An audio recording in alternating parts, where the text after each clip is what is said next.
Assalamualaikum warahmatullahi wabarakatuh. Saya Nanda Melia dari 12 MIPA 1. Di kesempatan kali ini, saya akan melakukan ujian praktik PKN, yaitu membuat video pembelajaran mengenai IPTEK atau Ilmu Pengetahuan dan Teknologi. Yang akan saya bahas yang pertama, pengertian IPTEK. Yang kedua, pengaruh positif dan negatif kemajuan IPTEK. Yang ketiga, sikap selektif dalam menghadapi kemajuan IPTEK. Yang keempat, penutup yang berisi kesimpulan. Yang pertama, apa itu IPTEK? IPTEK adalah singkatan dari Ilmu Pengetahuan dan Teknologi, yaitu suatu sumber informasi yang dapat meningkatkan pengetahuan ataupun wawasan seseorang di bidang teknologi. Dapat juga dikatakan definisi IPTEK ialah merupakan segala sesuatu yang berhubungan dengan teknologi, baik itu penemuan yang terbaru yang bersangkutan dengan teknologi ataupun perkembangan di bidang teknologi itu sendiri. Adapun pengertian dari masing-masing ilmu dan teknologi. Ilmu adalah sebuah pengetahuan yang telah teruji kebenarannya, sedangkan pengetahuan merupakan sesuatu yang diperoleh dari pengalaman dan belum teruji kebenarannya. Pengetahuan juga muncul sebagai akibat ditemukannya sesuatu yang baru. Sedangkan teknologi merupakan sebuah alat yang diutuhkan oleh manusia untuk memenuhi segala kebutuhannya guna mempermudah aktivitas. Dengan demikian, IPTEK dapat didefinisikan sebagai sumber informasi yang berfungsi untuk meningkatkan pengetahuan maupun wawasan seseorang di dalam aspek teknologi. Pembahasan yang kedua yaitu pengaruh terhadap kemajuan IPTEK. Pengaruh positif terhadap kemajuan IPTEK. Yang pertama pada bidang politik. Adanya IPTEK berpengaruh terhadap demokrasi bangsa Indonesia. Pemerintah yang demokratis memberikan peluang bagi rakyat untuk turut berpartisipasi dalam pembuatan kebijakan pemerintah. Selain itu, adanya kebebasan yang bertanggung jawab dapat meningkatkan kualitas hidup dan pribadi masyarakat. Dengan demikian, akan terwujudnya sistem pemerintahan yang aspiratif, bersih, adil, dan jujur. Yang kedua, pada bidang ekonomi. Ada beberapa pengaruh positif terhadap kemajuan IPTEK di bidang ekonomi, yaitu yang pertama, bisnis yang berbasis TIK atau yang biasa disebut e-commerce dapat mempermudah transaksi-transaksi bisnis suatu perusahaan atau perorangan. Yang kedua, meningkatkan kesempatan kerja dan devisa negara. Yang ketiga, makin terbukanya pasar internasional bagi hasil produksi dalam negeri. Yang keempat, meningkatkan kemakmuran masyarakat. Yang kelima, makin meningkatnya investasi asing di negara kita. Yang keenam, menyediakan dana tambahan untuk pembangunan ekonomi. Yang ketujuh, mendorong para pengusaha untuk meningkatkan efisiensi dan menghilangkan biaya tinggi. Yang selanjutnya pada bidang sosial budaya. Ada beberapa pengaruh positif kemajuan IPTEK di bidang sosial budaya. Yang pertama, mudahnya berkomunikasi dengan orang-orang yang berjarak jauh. Yang kedua, waktu dan biaya lebih efisien. Yang ketiga, mempermudah mencari informasi yang ingin diketahui, serta menambah wawasan dan pengetahuan. Yang keempat, kita dapat mengetahui budaya-budaya yang ada di negara-negara lain. Yang kelima, dapat meng-share budaya yang ada di negara masing-masing. Tekanan kompetisi yang tajam di berbagai aspek kehidupan sebagai konsekuensi globalisasi akan melahirkan generasi yang disiplin, tekun, dan pekerja keras.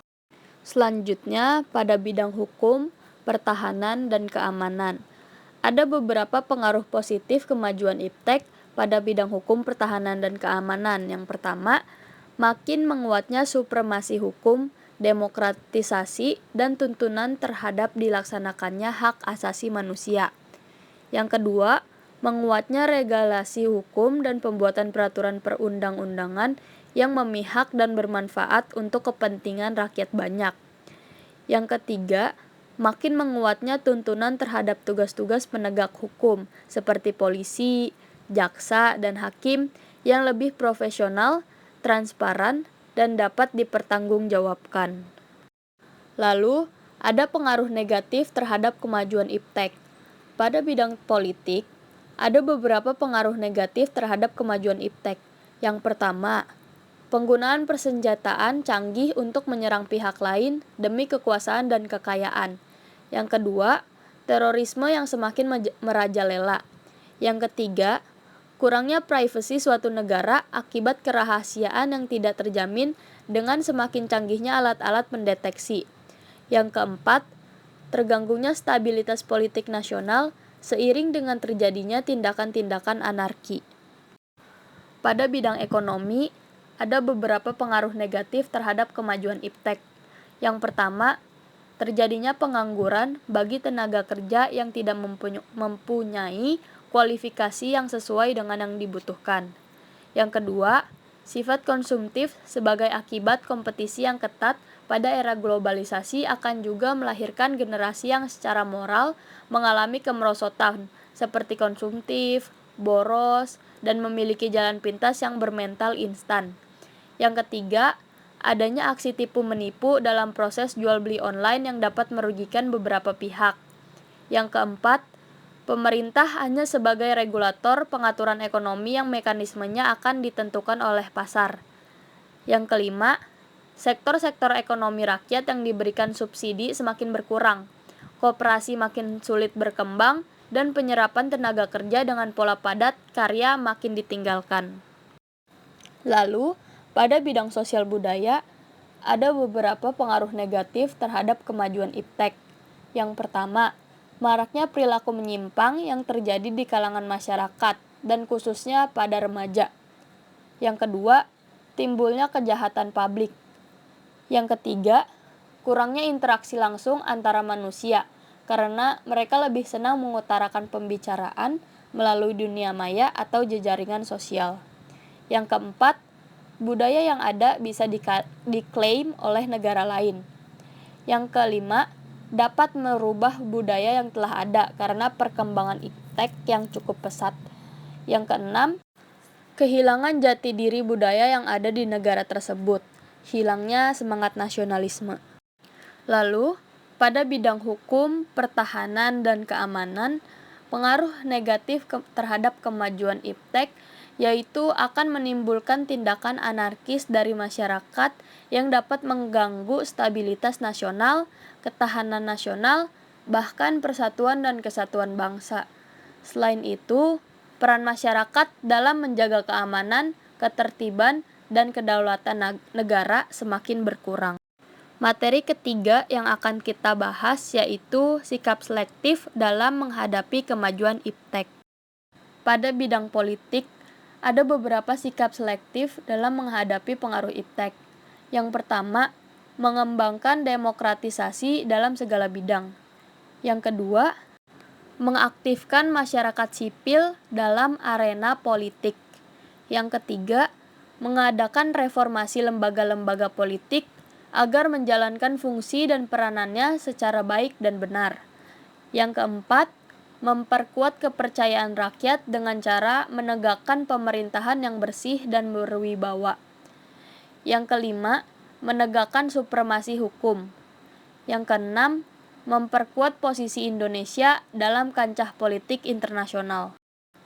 Pada bidang ekonomi, ada beberapa sikap selektif dalam menghadapi pengaruh iptek. Yang pertama, sistem ekonomi dikembangkan untuk memperkuat produksi domestik untuk pasar dalam negeri sehingga memperkuat perekonomian rakyat. Yang kedua, pertanian dijadikan prioritas utama karena mayoritas penduduk Indonesia bermata pencaharian sebagai petani. Yang ketiga, industri-industri haruslah menggunakan bahan baku dari dalam negeri, sehingga tidak bergantung pada impor dari luar negeri. Yang keempat, diadakan perekonomian yang berorientasi pada kesejahteraan rakyat. Artinya, segala sesuatu yang menguasai hajat hidup orang banyak haruslah bersifat murah dan terjangkau. Yang kelima, tidak bergantung pada badan-badan multilateral seperti pada IMF, Bank Dunia, dan WTO. Pada bidang sosial budaya, ada beberapa sikap selektif dalam menghadapi pengaruh iptek. Yang pertama, terbuka terhadap inovasi dan perubahan. Yang kedua, berorientasi pada masa depan daripada masa lampau. Yang ketiga, dapat memanfaatkan kegunaan iptek. Yang keempat, menghargai pekerjaan sesuai dengan prestasi. Yang kelima, menggunakan potensi lingkungan secara tepat untuk pembangunan berkelanjutan. Yang keenam, menghargai dan menghormati hak-hak asasi manusia. Pembahasan terakhir yang akan kita bahas yaitu kesimpulan. Dari materi yang sudah kita bahas, kita dapat menarik kesimpulan yaitu perkembangan ilmu pengetahuan dan teknologi telah membawa banyak perubahan terhadap pola hidup masyarakat. Perkembangan ilmu pengetahuan dan teknologi telah membawa dampak positif dan memudahkan segala urusan kehidupan sehari-hari. Namun, jika kita lalai, akan merusak dan berdampak negatif buat penggunanya. Iptek merupakan sarana yang membantu dan mempermudah segala aspek kehidupan. Sekian video pembelajaran yang dapat saya buat. Kurang lebihnya mohon maaf. Wassalamualaikum warahmatullahi wabarakatuh.